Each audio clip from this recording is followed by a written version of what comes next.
Shanmukha international yoga 15 సంవత్సరాల అనుభవం ఉన్న yoga therapist. For details contact. ఆంధ్రప్రదేశ్లో పంచాయతీరాజ్లో పెద్ద ఎత్తున సంస్కరణలు జరుగుతున్నాయి. ఈ సంస్కరణలు అమలు చేయడంతో పాటు ఉద్యోగులకు కావాల్సిన శిక్షణ కార్యక్రమాలు, ఉద్యోగుల అభిప్రాయాలు తెలుసుకునే ప్రయత్నం కూడా పంచాయతీరాజ్ శాఖ మంత్రి చేస్తున్నారు. ఏపీలో పంచాయతీరాజ్ శాఖ ఎవరి చేతిలో ఉందో తెలుసు కదా, డిప్యూటీ సీఎం పవన్ కళ్యాణ్ గారి చేతిలో ఉంది. ఈ నిర్ణయాల ప్రభావం ఏ విధంగా ఉండొచ్చు విశ్లేషించే ప్రయత్నం చేద్దాం. మనతో పాటు జనసేన పార్టీ నేత డాక్టర్ మాధవరెడ్డి గారు ఉన్నారు. మాధవరెడ్డి గారు నమస్తే. జనసేన పార్టీ మొదటి నుంచి చెప్తా వచ్చింది పల్లె స్వరాజ్యం అనేటువంటి మాట. ఇప్పుడు దానికి తగ్గట్టుగా పవన్ కళ్యాణ్ గారు తీసుకున్నటువంటి నిర్ణయం. పంచాయతీరాజ్లో చాలా సంస్కరణలు జరుగుతున్నాయి. పంచాయతీరాజ్ సిబ్బందితో కూడా ఆయన మాటామంతి కార్యక్రమం నిర్వహిస్తున్నారు. ఇవన్నీ చూస్తే ఎలా ఉంది? పంచాయతీరాజ్లో మనం అనుకున్నప్పుడు ఫస్ట్ నుంచి కూడా పంచాయతీరాజ్ డిపార్ట్మెంట్ పవన్ కళ్యాణ్ గారు తీసుకున్నప్పటి నుంచి ప్రతినిత్యం దాని మీద దృష్టి పెట్టారు. రోడ్లు కానీ పల్లె పండగ 2.0 ప్రతిదీ చూసుకున్నా కూడా ప్రజల కోసం చూస్తున్నారు.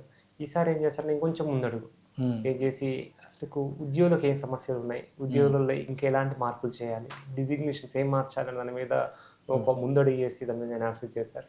చూసుకుంటే పంచాయతీ కార్యదర్శులని డెవలప్మెంట్ ఆఫీసర్స్గా మార్చడము, ఈ విధంగా కొత్త సిస్టమ్ మొత్తం అసలు సిస్టమ్ని రీస్ట్రక్చర్ చేశారని చెప్పి అంటున్నారు. అది నిజమేనా? ఎందుకంటే పంచాయతీ కార్యదర్శుల్ని పీడిఓలు, పంచాయతీ డెవలప్మెంట్ ఆఫీసర్స్ అని, డీడీఓలు అని చెప్పి డివిజనల్ డెవలప్మెంట్ ఆఫీసర్ అని 77 కార్యాలయాలు ఓపెన్ చేసి ఈ సిస్టమ్ అసలు ఎక్కడ లేదా? ఎక్కడ లేదు. కళ్యాణ్ గారు తీసుకురావడం అనేది ముందు దృష్టి. మనం జనరేషన్తో పాటు మనం కూడా డెవలప్ అవ్వాలి, మన ఇన్ఫ్రాస్ట్రక్చర్ మార్చుకోవాలి. దీన్ని మొత్తం కూడా పంచాయతీరాజ్ శాఖను కూడా మార్చాలి, ఒక డెవలప్మెంట్ చేయాలనేది ఇంటెన్షన్తో చేస్తున్నారు. ఎందుకంటే పంచాయతీరాజ్ డెవలప్మెంట్ ఆఫీసర్గా ఉండడం వల్ల కొన్ని రైట్స్ అనేది ఎక్కువ ఉంటాయి, కానీ అతను చేయాలన్న ఇంటెన్షన్ కూడా పెరుగుతుంది. ఎక్కడెక్కడైతే ల్యాక్స్ ఉన్నాయో ఆ ల్యాక్స్ని ఫిల్ చేయొచ్చు అనే ఉద్దేశంతోనే కళ్యాణ్ గారు చేస్తున్నారు. ఇలాంటివి చేయడం నేను భారతదేశంలో ఎక్కడ కూడా మనం చూడలేదు. ఎందుకంటే మా అధినేత పవన్ కళ్యాణ్ గారి యొక్క ముందు చూపు వల్ల ఇలానే జరుగుతున్నాయి. అంటే ఆయన ఏ డిపార్ట్మెంట్ తీసుకున్నా మీరు, ఈ డిపార్ట్మెంట్ ఆ డిపార్ట్మెంట్ ప్రతి డిపార్ట్మెంట్లోనూ కూడా క్షుణ్ణంగా పరిశీలించి మీద శాశ్వత పరిష్కారం కోసం ప్రయత్నం చేస్తున్నారు. ఇప్పుడు ఇన్ని సంవత్సరాల్లో ఏపీ అండ్ తెలంగాణ ఉమ్మడి ఆంధ్రప్రదేశ్లో కూడా ఏ మంత్రి కూడా వెళ్ళి ఉద్యోగుల దగ్గర కూర్చొని మీ సమస్యలు చెప్పండి అని మీటింగ్ పెట్టిన రోజుల్లో. ఎందుకంటే అతను కింది స్థాయి నుంచి వచ్చిన వ్యక్తి కాబట్టి ఇలాంటి పెట్టగలుగుతాడు. అండ్ నిజంగా సమస్యలు పరిష్కరించాలని సంకల్పం ఉన్న వ్యక్తి కాబట్టి చేయగలుగుతారు. మిగతా మంత్రులంతా కూడా పోతారు, హాయ్ బాయ్ చెప్పేసి వస్తారు, మీటింగ్ల వరకు స్పీచ్లు వస్తారు, మేము చూసుకుంటాం అంటారు తప్ప ఎవరు ప్రాక్టికల్గా చేసేవాళ్ళు లేరు. ఇంకొకటి మేజర్గా ఏంటంటే అలాంటి మా అధినేత పవన్ కళ్యాణ్ గారు చేపట్టినటువంటి కార్యక్రమాలు, పంచాయతీరాజ్ డిపార్ట్మెంట్ కార్యక్రమాలు భారతదేశంలో అన్ని రాష్ట్రాల్లో కూడా ఇంప్లిమెంట్ చేయాలి, ముఖ్యంగా తెలంగాణలో కూడా ఇంప్లిమెంట్ చేయాలి. చేయడం వల్ల మంచిగా ఉన్నది. మంచిగా ఉన్నప్పుడు అన్ని రాష్ట్రాల్లో స్ప్రెడ్ చేయడం ద్వారా దేశంలో ఉన్న ప్రజలందరికీ కూడా మంచి జరుగుతుంది. కానీ అంటే ఇప్పుడు ఏపీలో రోడ్డు రహదారి వ్యవస్థ కూడా, గ్రామీణ రహదారులు వీటన్నిటిపైన కూడా పంచాయతీరాజ్ శాఖ ద్వారా పవన్ కళ్యాణ్ గారు దృష్టి పెట్టారు. ఈసారి కూడా మళ్ళీ 4000 కిలోమీటర్ల రోడ్లు వేస్తున్నారు అన్నారు. సో ఇవన్నీ పవన్ కళ్యాణ్ గారు తీసుకుంటున్న ఇనిషియేటివ్స్లో భాగమా, లేదా ఆల్రెడీ ఆ ప్రొవిజన్స్ ఉన్నా ఎవరు ఉపయోగించుకోలేదు ఎంతకాలం?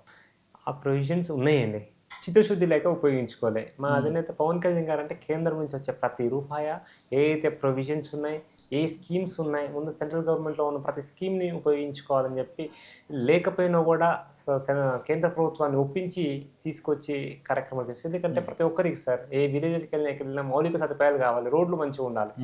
ఆంధ్రప్రదేశ్లో మేము ఎలక్షన్లకు ముందు క్యాన్వసింగ్ మేము పిఠాపురం పోతే ఒక్కొక్క గుంట ఒక 1 ఫీట్ 2 ఫీట్ 2 ఫీట్స్ గుంటలు కూడా ఉన్నాయి. అదే ఇప్పుడు పోతే ఒక గుంట లేదు.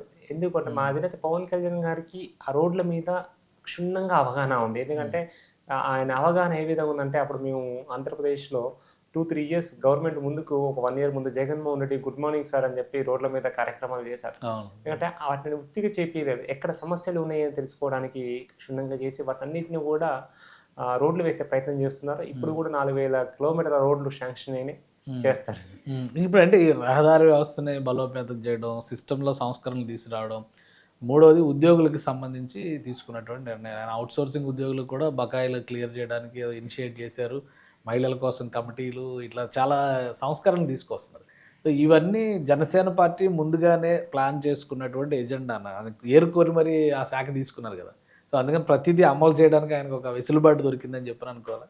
అంటే ఏరుకోరు ఎందుకు తీసుకుంటే సమస్యలు ఎక్కడ ఉన్నాయి, అసలు ఏ డిపార్ట్మెంట్ తీసుకుంటే మనం ప్రజల్లో న్యాయం చేయగలుగుతాము, కింది లెవెల్ ప్రజలకు ప్రతి ఒక్కరికి మాలుమూల గ్రామంలో ఉన్న ప్రజలకు కూడా మనం ఏ డిపార్ట్మెంట్ అయితే మనం చేయగలుగుతాము, అసలు ఆర్థికంగా వీళ్ళని ఈ మౌలిక సదుపాయాలు ఎక్కడ కల్పించగలుగుతామో, ఆర్థిక సమస్యలు అంటే లైక్ ఈ ఆరోగ్యము గాని ఇయన్నీ ఎక్కడైతే ఉంటాయి అన్నీ చూసుకొని రోడ్లు బాగాలేకపోతే ఆరోగ్యం బాగోదు.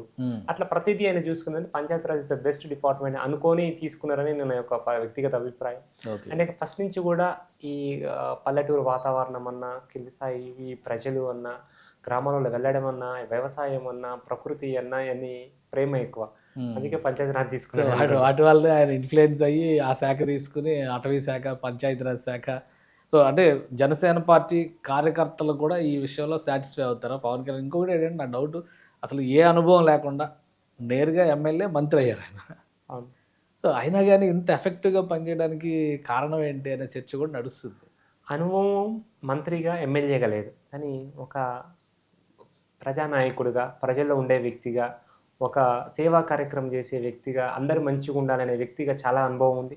రూట్స్ నుంచి పై వరకు ఎక్కడ సమస్యలు ఉన్నాయి, ఏమున్నాయి, ఏ రాజకీయ నాయకులు ఏ విధంగా చేస్తారు, సెకండ్ లెవెల్ ఆఫ్ రాజకీయ నాయకులు ఏం చేస్తారు, అధికారులు ఎలా చేస్తారు అనే కంప్లీట్ పిక్చర్, కంప్లీట్ డేటా అనేది మా దగ్గర పవన్ కళ్యాణ్ గారి దగ్గర ఉంది.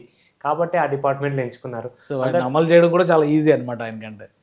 అమలు చేయడం అంటే దాని మీద క్షుణ్ణంగా అధ్యయనం చేస్తాడు సార్. ఆయన ఒక నైట్‌లో మన దగ్గర చాలామంది మినిస్టర్స్ ఎలా ఉన్నారంటే మన దేశంలో ఒక ఇష్యూ రాగానే వాళ్ళ యొక్క సొంత నాలెడ్జ్‌తోని డిసిషన్ తీసుకుంటారు. అది ఎటుపోతే కాళేశ్వరం లాంటి వీటిని సొంత నాలెడ్జ్ తీసుకోవడం వల్ల ఫెయిల్ అవుతున్నాయి.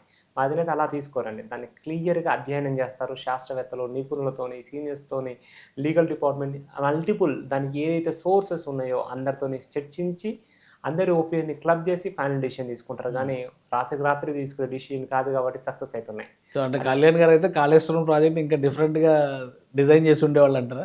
అంటే కళ్యాణ్ గారు చేయరండి. కళ్యాణ్ గారి యొక్క నేతృత్వంలో జరిగింది ఉంటే ఆయన్ని శాస్త్రవేత్తలని, నిపుణులని, ఇంజినీర్స్‌ని ఇన్వాల్వ్ చేసేవారు.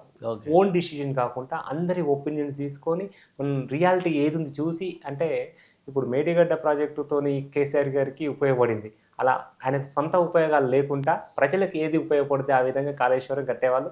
ఇంతకన్నా బాగా కట్టేవాళ్ళు. ఇంతకన్నా ఎక్కువ ప్రజలకు నల్గొండ, ఖమ్మం, వరంగల్ ప్రజలకు మంచిగా ఉపయోగపడేలాగా కట్టేవాళ్ళు. ఓకే. సో అంటే ఆయన అంత అధ్యయనం చేస్తారు కాబట్టి ఇప్పుడు పంచాయతీరాజ్ శాఖలో ఆంధ్రప్రదేశ్‌లో అద్భుతాలు జరుగుతున్నాయని మీరు భావిస్తారు. ఖచ్చితంగానే. ఆయన అధ్యయనం చేయడం, ఆయన యొక్క ముందు చూపు, ఆయన ప్రతిసారి చెప్తారు. నేను తీసుకునే ప్రతి డెసిషన్ కూడా ఇప్పటి దాని కోసం కాదు. ముందు ఉన్న 25 సంవత్సరాల భవిష్యత్తు కోసం నేను తీసుకుంటా డెసిషన్ అని చాలా సందర్భాల్లో ఓపెన్‌గానే సార్ చెప్పారండి. ఎందుకంటే మేజర్‌గా ఏంటి అంటే నా ఇంటెన్షన్ ఆయన చేయాలనే చిత్తశుద్ధి ఉంది. మన దగ్గర మంత్రులకు ఫోటోగ్రాఫ్స్‌కి ప్రోగ్రామ్స్ కంప్లీట్ దానికే ఉంది. ఆయనకు సమస్య మీద చిత్తశుద్ధితోని చేస్తున్నారు కాబట్టి సమస్యలు తీరుతున్నాయి. రైట్. థ్యాంక్ యూ మాధవరెడ్డి గారు విశ్లేషణ అందించినందుకు. ఇది పవన్ కళ్యాణ్ గారు ప్రతి అంశం పైన, ముఖ్యంగా పంచాయతీరాజ్ శాఖలో గ్రామీణ ప్రాంతాల్లో ఉండేటువంటి సమస్యల పైన మొదటి నుంచి అధ్యయనం చేసినటువంటి వ్యక్తి, ఆసక్తి ఉన్నటువంటి వ్యక్తి కాబట్టి ఇన్ని సంస్కరణల్ని ఇంత తక్కువ కాలంలో అమలు చేస్తూ వస్తున్నారు. ఆంధ్రప్రదేశ్ మోడల్ని, గ్రామీణ ఆర్థిక వ్యవస్థని, గ్రామీణ రహదారి వ్యవస్థని బలోపేతం చేయడానికి ఖచ్చితంగా దేశం మొత్తం అనుసరించేలా ఆయన తయారు చేస్తున్నారని మాధవరెడ్డి గారు విశ్లేషిస్తున్నారు. అదే కాళేశ్వరం ప్రాజెక్టు కట్టేటువంటి అవకాశం కనుక కళ్యాణ్ గారికి వస్తే ఆయన ఆలోచన విధానం మరో తీరులో ఉంటుందని చెప్పని విశ్లేషిస్తున్నారు. ఇది స్పెషల్ డిస్కషన్. Keep watching.